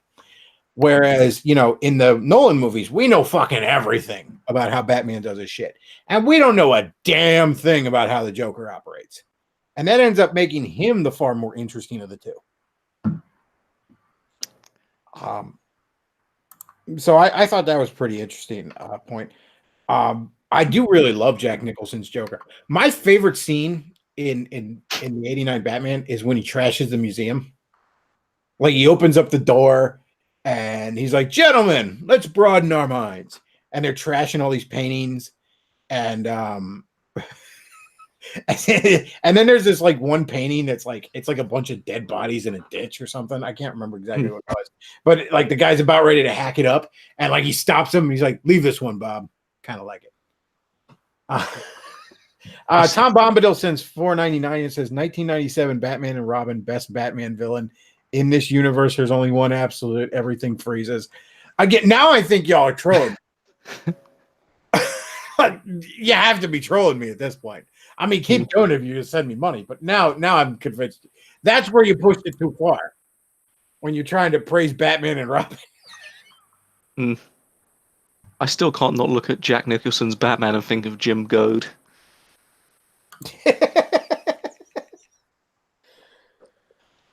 Can we throw a picture up of him? Honestly, I actually think the 89 Batman's one of the first movies I really remember seeing in the theater. Yeah, because Ninja Turtles was 90. Yeah, I think that's one of the earliest movies I remember seeing in the theater. I was like 6. You know, the earliest movie I remember seeing in the movie theater, this is going to make you feel old, Polar Express.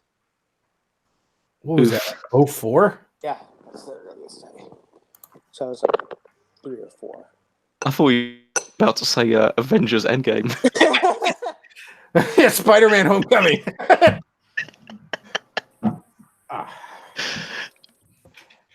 I was going to say, to go back to the conspiracies, seeing as the entire super chat is a conspiracy at this point, my favorite topic when it comes to it is actually fake conspiracies. The ones I've come up with or seen is JFK shot himself and 9/11 was an accident.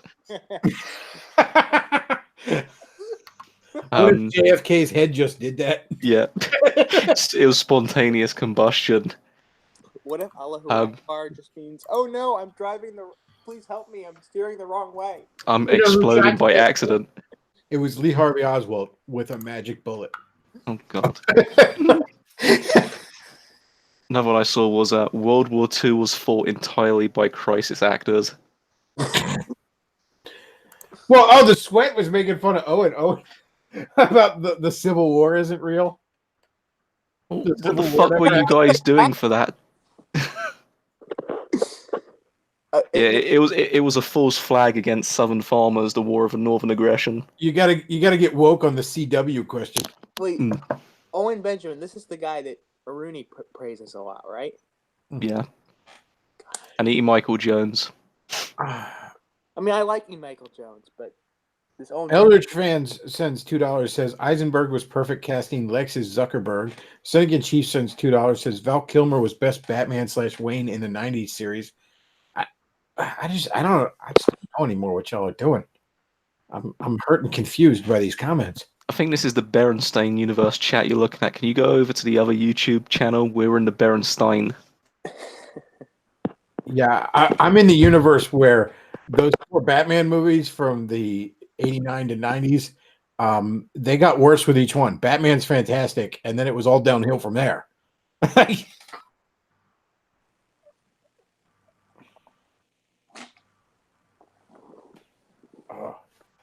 I just don't know what y'all are doing. I'm confused. So I need to ask a question about superhero movies. Okay.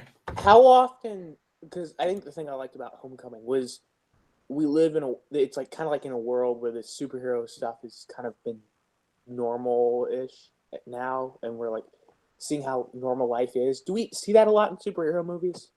No, and really the MCU is the first time we get to see that. Yeah. Because so many superhero movies, whatever superhero it's about is the only superhero that exists in that universe, and he's only been operating for a brief time. That's kind of one of the downsides to him. That's why I really like, the comic universes, because it has become just a normal fact of life, and I think that's really interesting. Yeah. Yeah, because I think it's Iron Man's the only film I can think of out of the superhero genre where basically the person comes out as the hero publicly, or at least intentionally publicly anyway. Can't think of another film unless you can think of one, but yeah, that's about right. So I mean, even like the DC universe trying to do its this shared universe thing and all, but it just isn't working in my humble opinion. But yeah, I like the idea of superheroes are just an established thing. I wish we got a little more of that. How different is Tony Stark in the comics compared to movies? Pretty similar, to be honest with you. I think Robert Downey Jr. did an excellent job portraying it. I would say, yeah, pretty similar. You got to remember, and Iron Man 2, for as much as it's a flawed movie, the scene where he's giving Congress shit is really excellent. It's actually pretty poignant because Tony Stark is originally based largely on Howard Hughes, and Howard Hughes very famously told Congress to fuck off once, told a senator or a congressman or something like, "You can kiss both sides of my ass." So that's sort of where that scene in Iron Man 2 comes from. But yeah, Tony Stark is based largely on Howard Hughes. Well, the thing about Iron Man 2, there's one scene that really makes you wonder. Bill O'Reilly exists in this universe, and Bill O'Reilly may or may not have been killed by Thanos. I kind of hope he was, but then he would have been restored 5 years later, sadly. I guess you're welcome. I guess because I'm your nuclear deterrent. It's working. We're safe. America is secure. You want my property? You can't have it. But I did you a big favor. I have successfully privatized world peace. But yeah, that's a pretty accurate portrayal. Honestly, the Avengers in general are portrayed very accurately. It's a spot on Bruce Banner. It's a spot on Thor. It's a spot on Captain America. Yeah, I'm halfway through the Avengers right now, the first Avengers. And I guess one complaint I have so far is I don't like it how we didn't get enough of Captain America adapting to the technology, like of the new of this. You get a lot more of him adjusting to the new world in Captain America 2 in Winter Soldier. Winter Soldier is a fantastic. I'd probably say one of the strongest standalone films in the MCU. I would say one of the strongest films in the MCU. You got Iron Man, like the ones that are must watches of all the 22 of them or some shit. Iron Man, the first Captain America, really actually scratch that, all three Captain Americas, Avengers, and then I don't know, probably after that Doctor Strange are the ones that I think are just the best standalone films. I'm just gonna watch them all. Maybe pirate Captain Marvel. It's not even worth it. Understood that reference. Thor's actually really interesting because the first Thor movie is halfway a comedy. Yeah, I saw. And what's really interesting is large portions of it are lifted whole cloth from the old what was it? One of the Incredible Hulk TV movie, Return of the Incredible Hulk TV movie featured Thor in it, and was actually intended as a jump-off pilot for a Thor TV show that never came about. But large portions of the Thor movie are lifted whole cloth from the Return of the Incredible Hulk. This drink, I like it. I know, it's great, right? Another! That's Owen Benjamin at the bar.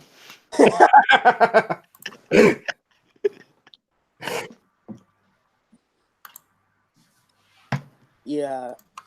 So I've seen all of Phase 1 except for half of the Avengers. I like the scene where Captain America is like, there's only one God, and he doesn't dress like that. Yeah.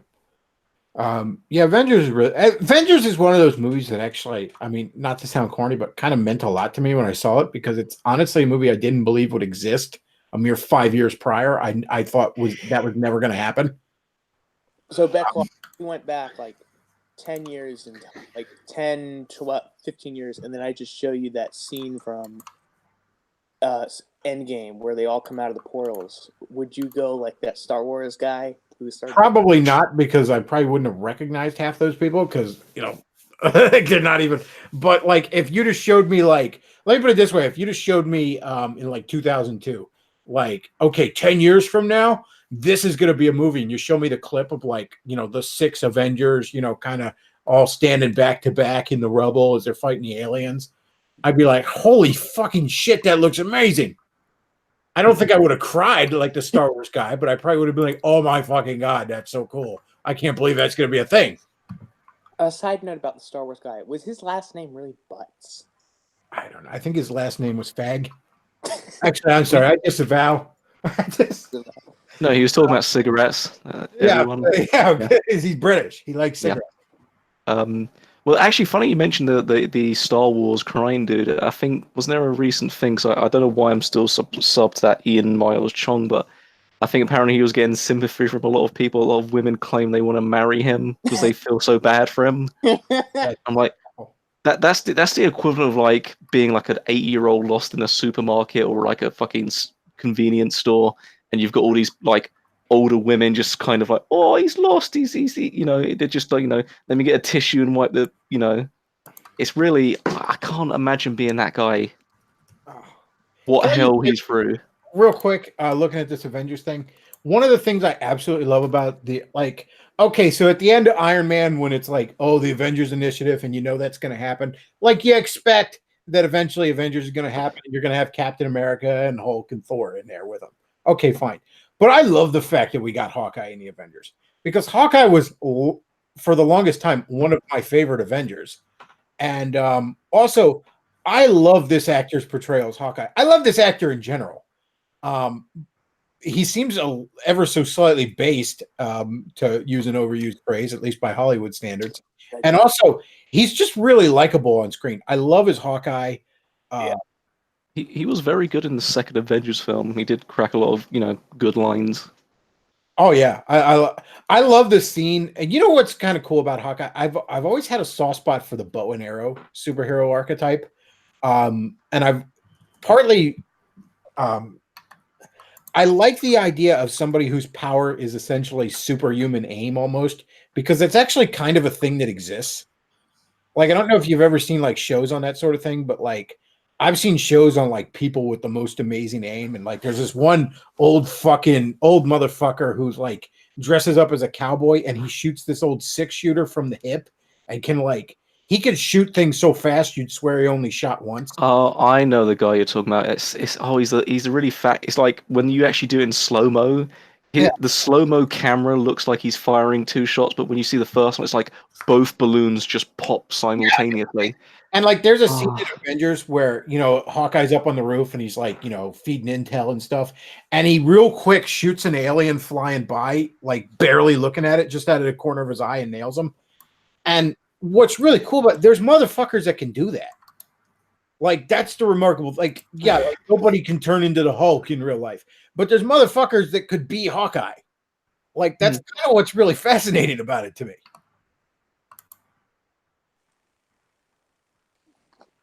But yeah, I love the fact that like, okay, I knew you'd have the big 4 in an Avengers movie, and then I figured, like, the original 5 Avengers, for example, were, you know, it wasn't even Captain America. It was Hulk, Thor, Iron Man, and then Ant-Man and Wasp. But, you know, I knew like we'd have the big 4, you know, Captain America, Iron Man, Thor, Hulk, and then I figured we'd get like, you know, I wasn't sure if maybe we'd get like Giant Man and Wasp or something. But once Hawkeye appeared in the Thor movie, I'm like, please let Hawkeye be in the Avengers. That's so cool. Yeah. Yeah, I'm not as familiar with Hawkeye because I saw him in Thor, and then I saw him in Endgame because I first saw Infinity War. I'm like, you know, I've heard Bechtloff talk about superheroes, not very familiar with them, but this movie is actually pretty good. So let me put it this way: if you're at all interested in Avengers, like if this has your interest peaked and you wonder, like, is there a comic I should read? I actually recommend checking out. It's Avengers Volume 3. It's the beginning of Volume 3, and it's the creative team is Kurt Busiek and George Perez. If you look up like Avengers by Kurt Busiek and George Perez, like look up trade paperbacks of it, that's a place to start. That's actually what got me into Avengers. Like, that's like Kurt Busiek is absolutely amazing at superhero stuff, and he is amazing at writing team books. Like, his work on stuff like Avengers or Justice League has just been fantastic. And George Perez is an amazing artist. Look up George Perez art from the Justice League Avengers crossovers. There's this one scene George Perez drew where like the Avengers and the Justice League are confronting each other on like a rooftop in Metropolis or something. Like, the Avengers are standing on the roof and the Justice League are all hovering over them. And this city scene is so detailed. You can see people on the street down below. That's how fucking detailed this artwork is. Oh. So are they from like alternate universes? Yeah, they treat it as one of those because the DC and Marvel thing are different universes, and it's one of those things where it's like interdimensional crossover kind of thing. What is the lore on like God and stuff in Marvel? Like, how is that? Okay, there's a Marvel multiverse, right? There's all sorts of universes. Presiding over the multiverse is a being called the Living Tribunal. And the Living Tribunal is this is the closest you get to an ultimate god. Obviously, there's lots of small g gods running around. This is close you get to an ultimate god. The Living Tribunal is the will of the Most High, which has never been revealed at all. Like who the Living Tribunal answers to has never been revealed at all. But there is an ultimate god over all of the different universes within Marvel. Well, considering it has Trian, I guess that leaves a bit of a hint of what it has some inspiration. You could interpret that through kind of a Christian worldview, yeah. Do we know if any of the writers were Christians or? Not really. There's a few writers that were Christians over the years, but not really. They leave it very vague, and I think that's kind of for the best. Yeah. What the ultimate kind of theology, as it were, is. That in there. I guess a question like, I wonder if they would explore. Maybe they already did in Spider-Man. Spider-Man is like, how does religion change after this whole snap thing? Because like people are dead for 5 years and nothing. That wasn't like anything for them.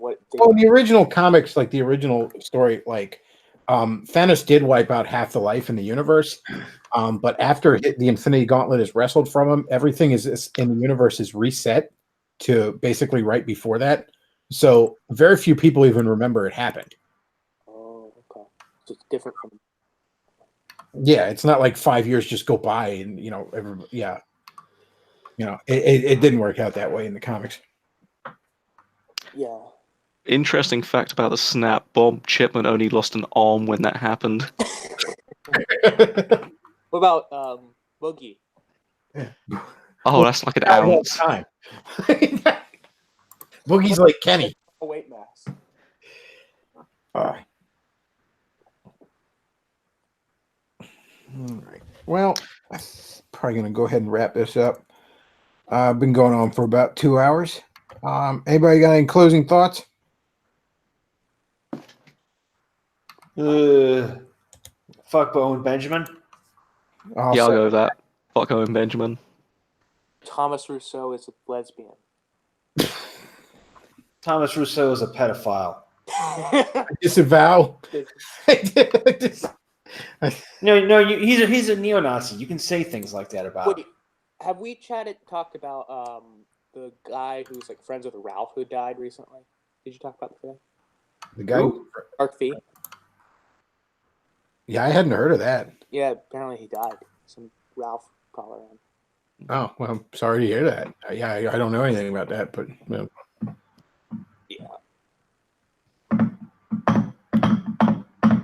The Avengers Justice League crossover was fucking bitching. It really was. I had no idea that ever happened, so I'll have to look that up. They actually, they were gonna do one in the '80s, and they actually even finished a few pages, and that got canceled. I had like for a while, I had a deluxe hardcover of the Avengers Justice League crossover. They even showed you like the unpublished pages, and there was like interviews with the writer of that, and he didn't remember a fucking thing. Like, I don't know, it was fucking 20 years ago. What do you want from me? But yeah, the Avengers Justice League crossover is fun stuff. And like I said, the art in it is just absolutely gorgeous.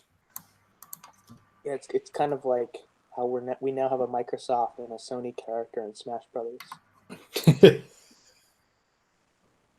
Oh man! Now we need another Microsoft character, and his name is Steve. Steve for Smash. That's my closing thought. Well, we already have Joker and Robin in there, so we need Batman. Well, you can make a Batman Mii fighter. All right. Well, that's about all we got for this week, folks. If you enjoy the show, do consider supporting the show. We got the PayPal, Patreon, and Amazon wish list are all ways you can support the content I make, that quality content. Yep. And yeah, that's about it for this week. I want to thank you all for listening. Bechtloff out.